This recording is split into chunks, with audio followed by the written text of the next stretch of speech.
കേരളത്തിലാണ് ഇത് നടക്കുന്നതെന്ന് പോലും നമുക്ക് വിശ്വസിക്കാൻ കഴിയാത്ത തരത്തിലുള്ള കാര്യങ്ങളാണ് നടക്കുന്നത്. ഇപ്പോൾ സിദ്ധാർത്ഥന്റെ വിഷയമുണ്ടായി.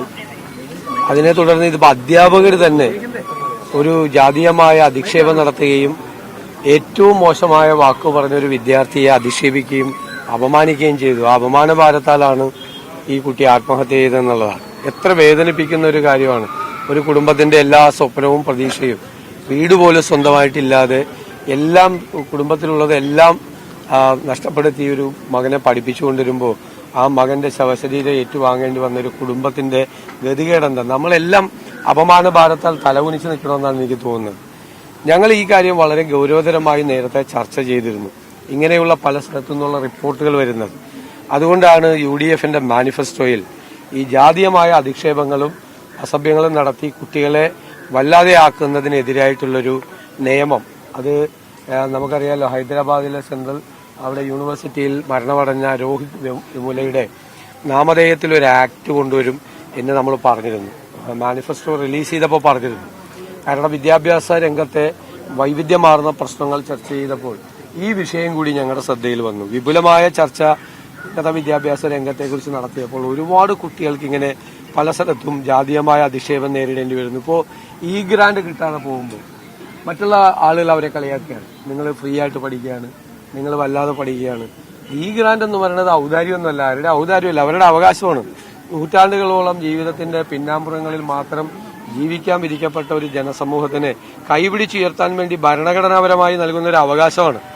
ആ അവകാശത്തെ ഈ ഗ്രാന്റ് കിട്ടാൻ വൈകിയ വെറുതെയാണ് പഠിക്കുന്നത്. അങ്ങനെ എത്രയോ കുട്ടികൾ നമ്മളോട് തന്നെ പലപ്പോഴും പരാതി പറഞ്ഞിട്ടുണ്ട്. അപ്പൊ അതുകൊണ്ടാണ് നമ്മൾ ഈ ജാതീയമായ രീതിയിലും അല്ലെങ്കിൽ കുട്ടികളുടെ മറ്റു കാര്യങ്ങൾ പറഞ്ഞും കുടുംബത്തിന്റെ കാര്യം പറഞ്ഞും അധിക്ഷേപിക്കുന്നതിനെതിരായിട്ട് സത്യത്തിൽ കേരളത്തിലൊരു നിയമത്തിന്റെ ആവശ്യമുണ്ട്. അപ്പോൾ സിദ്ധാർത്ഥന്റെ വിഷയം ഉണ്ടായിക്കഴിഞ്ഞപ്പോൾ സിദ്ധാർത്ഥന്റെ കേസിലെ യഥാർത്ഥ പ്രതികളെ സംരക്ഷിക്കുന്ന നിലപാടാണ് ഗവൺമെന്റ് എടുത്തത്. ഇക്കാര്യത്തിലൊന്നും അങ്ങനെ എടുക്കരുത്. മുഖം നോക്കാതെ നടപടിയെടുക്കണം. ഇത്തരം ആളുകൾക്ക് അധ്യാപകരായി തുടരാൻ എന്ത് അവകാശമാണുള്ളത്? അവരാണോ അധ്യാപകര്? അധ്യാപകര് ജീവിതത്തിലെ കുട്ടികൾക്ക് മാതൃകയാകേണ്ട ആളുകളാണ്. അവരാണ് വഴികാട്ടികളാവേണ്ട ആളുകൾ. അവരാണ് ഈ മോശം പരാമർശം നടത്തി എന്താണ് ഇവരുടെയൊക്കെ പശ്ചാത്തലം, ഇവരൊക്കെ എങ്ങനെയാണ് അധ്യാപകരായത്? നമുക്ക് അവിശ്വസനീയമായ കാര്യമാണ്. ഒരു കുട്ടി ആത്മഹത്യ ചെയ്യാൻ അതിന്റെ മനസ്സ് എന്തോരം നൊന്ത് കാണും, എന്തുമാത്രം വേദനിച്ച് കാണും, എന്തുമാത്രം കരഞ്ഞു കാണും, എത്രമാത്രം ദിവസങ്ങൾ ഉറങ്ങാതെ കിടന്നു കാണും. ഇത് ഒരു ദിവസത്തെ കാര്യമല്ലല്ലോ, പല ദിവസങ്ങളായി നടക്കുന്നുവെന്ന് കുടുംബത്തിൽ പരാതി പറഞ്ഞ കുട്ടിയാണ്. അപ്പൊ അത് ഗൗരവത്തോടു കൂടി അന്വേഷിച്ച് അവരെ എല്ലാവരെയും അതിൽ നിന്ന് യഥാർത്ഥത്തിൽ ഇതിന് ഉത്തരവാദികളായ ആളുകൾക്കെതിരായി കർശനമായ നടപടി, ഒരു മുഖം നോക്കാതെ ആരാണെങ്കിലും നടപടി സ്വീകരിക്കണം. സിദ്ധാർത്ഥന്റെ കേസിൽ അങ്ങനെയല്ല ഉണ്ടായിരുന്നു. സിദ്ധാർത്ഥന്റെ കേസിൽ ഇത്രയും ദാരുണമായ ഒരു കേസുണ്ടായ അവരെ പ്രൊട്ടക്ട് ചെയ്യാണ്. 150 പേരുടെ മുമ്പിൽ വെച്ചിട്ടാണ് സിദ്ധാർത്ഥന് ആ അവമാനം ഉണ്ടായത്, അല്ലേ? അദ്ദേഹത്തിന്റെ വസ്ത്രം ഒരിഞ്ഞ് ആ കുട്ടിയുടെ വസ്ത്രം ഒരിഞ്ഞ് അപമാനിച്ചത്. ആ കുടുംബം ഇപ്പോഴും വിഷമിക്കുകയാണ്. സിദ്ധാർത്ഥന്റെ അമ്മയുണ്ട് ഇവിടെ, ഈ കുട്ടിയുടെ വീട്ടിൽ, നിതിന്റെ വീട്ടില് അമ്മയും എത്തിയിട്ടുണ്ട്. ഇതൊന്നും ഒരു സ്ഥലത്ത് പോലും ഇത്തരം സംഭവം ഇനി ആവർത്തിക്കരുത് എന്ന് ഉറപ്പുവരുത്തണം.